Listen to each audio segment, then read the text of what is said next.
Alors bonjour à tous, vous faites bien de nous suivre. Merci de suivre la matinale de M241 TV. Donc ce matin, comme je vous disais à l'entame de cette émission, on parlera de beaucoup de choses. Mais avant, faisons un tour d'horizon de l'actualité avec Freddy Moussonda.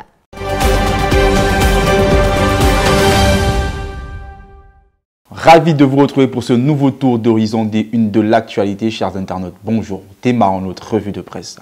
Lynchage, 5 personnes en prison, c'est le titre à la une de l'Union ce matin. Agissant avec célérité, la justice a entendu hier pas moins de 89 personnes pour leur participation présumée et à des degrés divers aux manifestations de violence qui ont coûté la vie à 2 hommes. 5 d'entre elles ont été placées en détention et seront jugées en comparution directe vendredi, nous dit le quotidien. À qui profite le crime s'interroge pour sa part Matin Équatorial. Face à une psychose généralisée liée aux présumés enlèvements d'enfants à des fins de crimes rituels et fétichistes. D'après nos confrères de Matin Équatorial, le Gabon vient d'écrire quelques tristes pages de son histoire. Média 241 revient également sur les événements du 24 janvier. 89 personnes déférées selon le procureur, nous dit le site. Toujours sous Média 241, parlons à présent de sport. Le National Foot, dur pour les clubs. La levée du rideau du championnat national de football du Gabon qui s'est tenue le lundi 27 janvier 2020 s'est faite avec des clubs dépourvus de moyens, poursuit Média 241. Chers internautes, c'est ici que prend fin notre revue de presse. Retour sur le plateau. Alors, honneur aux dames, on commence aujourd'hui avec Info Santé. Et dans l'Info Santé, on parle de l'automédication avec Raspati.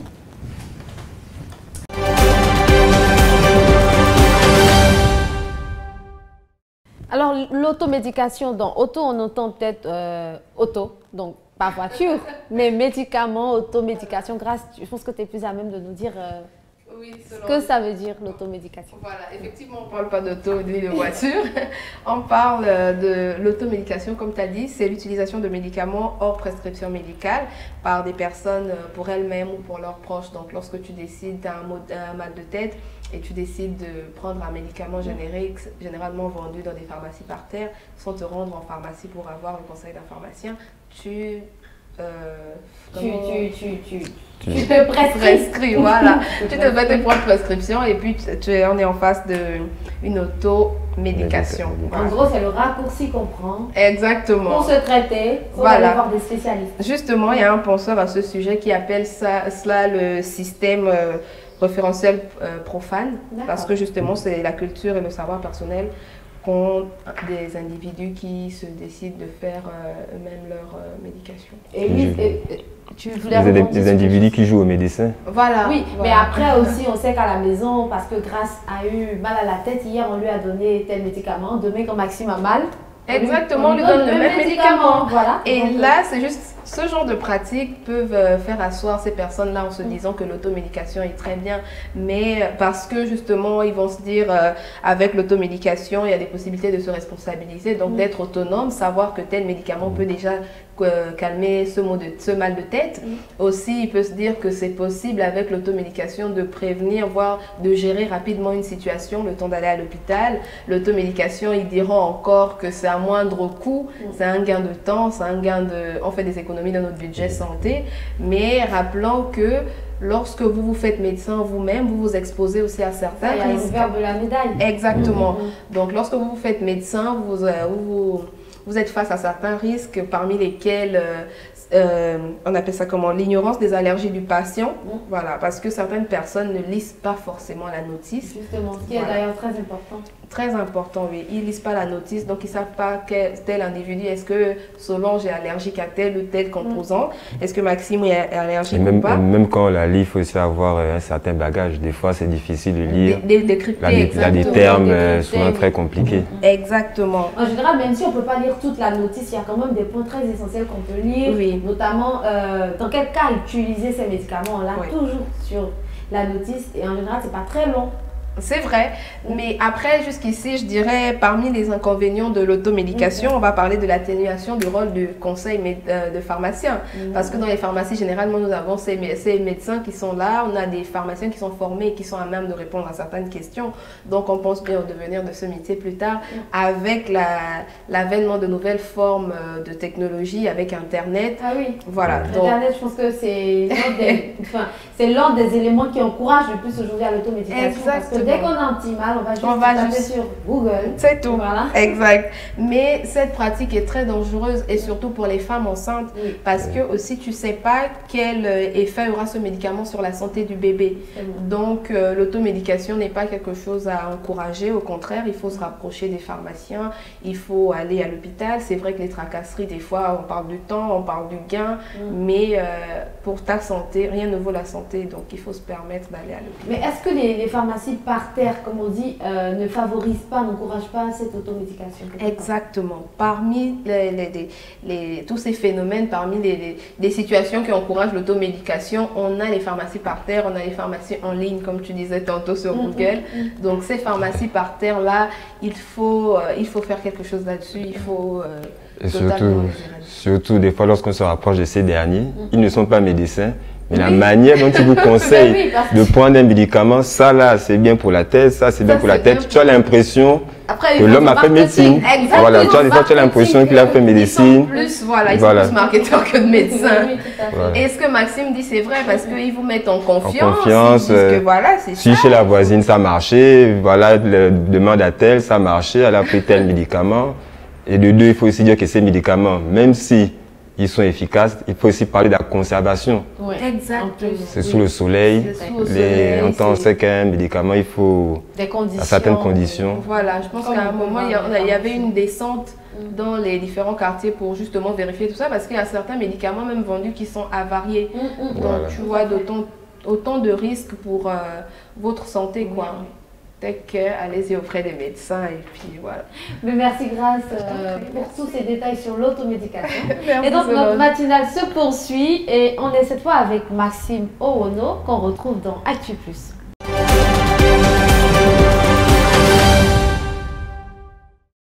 Alors Monsieur Owono, il paraît que quand on est pauvre, on ne doit pas se marier. En tout cas, c'est ce qu'un Kenyan a dit. Avec ses propres mots qui vont peut-être choquer certains. Tu peux peut-être nous les citer, s'il te plaît? Il a précisément dit. D'accord. Je ne comprends pas pourquoi les hommes se précipitent pour se marier. Pourquoi voudrait-on punir la fille de quelqu'un avec la pauvreté? Si vous essayez de vous marier alors que vous êtes pauvre, vous devriez être arrêté. Mais grâce à moi, mais tu vois comment il a pu se le punir. Non, parce que ces moments m'ont interpellé. Ça, c'est... Mais on n'y croit plus en l'amour ici, quoi. Mais avant même de te laisser commencer à débuter ta chronique, je te demande tout simplement, où est donc passé l'amour? Bon, là, certains qui n'épousent pas l'amour. Bon. L'amour et d'eau fraîche. Chacun a ses critères d'amour. D'autres, c'est l'amour qui sera le premier critère. D'autres, ce serait le physique. Et d'autres, ce serait la poche. La poche. Comme maintenant, est-ce que on ne vit pas que d'amour et d'eau fraîche. Hein. Exact. Voilà. D'accord. Bon, petite parenthèse. Alors, Monsieur Maxime, on vous écoute. Bon, pour cette actu, moi, je voulais en débattre. J'aimerais avoir l'avis des femmes avant de poursuivre. Quand on aime, on ne compte. Quand on aime, quand on aime, on ne compte pas. J'aimerais avoir votre avis. Alors, est-ce qu'on peut se marier lorsqu'on est pauvre? On va essayer d'analyser la citation. On a besoin de savoir ce que tu en penses. Moi, je prends de l'amour. Mais il faut bien manger, hein, il faut bien s'entretenir. Après, moi, je pense que dire comme ça, être pauvre, pauvre, parce qu'il y a un minimum quand même. Je pense que déjà, si tu peux organiser un mariage, c'est que tu as un minimum parce que le mariage aujourd'hui, c'est coûteux, j'avoue. Parce qu'on parle de dot, on en parlait encore, des dots, les montants qui sont excessifs. On parle de la mairie, il faut la location de la salle, il faut des invités, il faut ceci. Donc moi, je me dis que lorsque tu décides déjà de te marier, il faudrait que toi-même tu aies le minimum quand même. Je dis pas que... Bon, quand même... mais pour aller plus, pour aller plus loin, en fait, la question c'est, si on peut retourner la question, c'est est-ce qu'on peut être en couple avec un homme pauvre? Parce que le mariage, c'est l'acte, ça c'est la fin. Exact. Mais en fait, la vraie question derrière ces propos, ce serait est-ce qu'on peut être en couple avec un homme pauvre? Mais bien sûr. Mais moi je dirais tout simplement que on dit avec l'amour on peut tout. L'amour peut tout faire. Et je pense que quand on s'aime déjà, on a une certaine force. Et ensemble, on peut se construire notre vie. Ensemble, on peut se donner des idées. La femme peut aider l'homme, l'homme peut aider la femme. Et ensemble, on peut monter une petite affaire qui peut peut-être porter, pourquoi pas. Mais, si les pauvres, mais dans les métiers, on est pauvre, d'accord. Mais il faut être conscient. Il ne faut pas se dire que, oui, que d'amour. Il faut être objectif. Il faut se dire que là, je m'engage avec un homme qui n'a pas de sous. Ça risque d'être très compliqué pour ne pas être surprise après. Et d'ailleurs, moi, d'un point de vue personnel, je pense que les plus belles histoires d'amour, c'est vraiment lorsque... je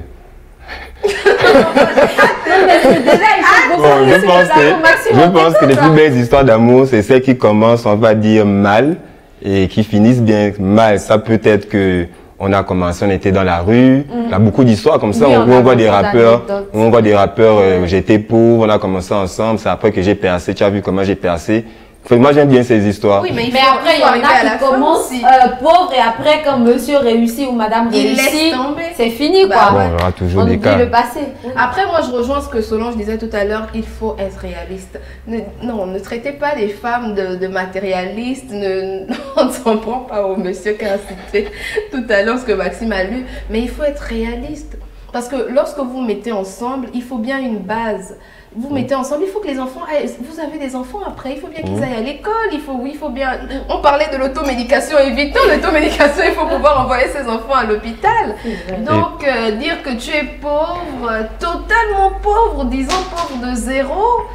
Mais après, on n'a pas dit pauvre à vie, on a dit pauvre. Et c'est un état, on peut passer d'un état de pauvreté extrême à un état de richesse. On peut passer d'un état de pauvreté médium à un état extrême de pauvreté. Mais en ce moment-là, c'est qu'on ne fait pas d'effort. Oui. On est d'accord. Mais Maxime, je pense qu'on est en train de s'éloigner de ton sujet peut-être. Non, c'est le sujet, voilà. Par contre, Solange, excuse-moi, moi je veux que Maxime nous dise, selon lui, est-ce qu'un homme pauvre peut prévoir un mariage ou peut entamer des démarches, peut même rêver un mariage. Rêver, c'est quand même trop difficile. Bon, moi je plains souvent ces personnes qui sont, bon, peut-être pas pauvres, c'est peut-être le mot sera trop dire, mais qui ne sont pas avancés. Ambitieux. Non, pas ambitieux. En fait, qui veulent aller trop vite. Exactement. Tu veux te marier alors que tu n'as pas encore construit une maison, alors que tu loues. Tu veux te marier. Bon, des fois, moi, je me dis, la d'autres priorités. Là, c'est mon point de vue personnel. Bien sûr. Le mariage, c'est une bonne chose, c'est divin, c'est cool. C'est oui ou non? Mais les pauvres peuvent se marier. Les pauvres peuvent se marier. Aujourd'hui, le mariage... Donc, tu n'es pas d'accord avec le monsieur? Non, on n'est pas d'accord. Mais moi, en fait, moi, je me dis, dans sa question, pour aller plus loin, on ne vit pas avec un pauvre, s'il faut aller plus loin. Le mariage, c'est... Je vois souvent à Las Vegas, on peut se marier un mariage, on peut se marier à 4 ou 5. Oui. C'est pas coûteux. Mais je pense sans vouloir te couper, Maxime, mais je pense que ce débat il est tellement intéressant. Et le débat est ouvert, vous pouvez réagir sur notre page Facebook, vous pouvez donner votre avis. Si besoin est, on pourra reconduire le sujet parce qu'il y a tellement de choses à dire à propos. Mais pour là, on se dit merci de nous avoir suivis. On a été très heureux d'être en votre compagnie. Restez connectés sur Média 241 ou M241 TV, la chaîne fièrement gabonaise.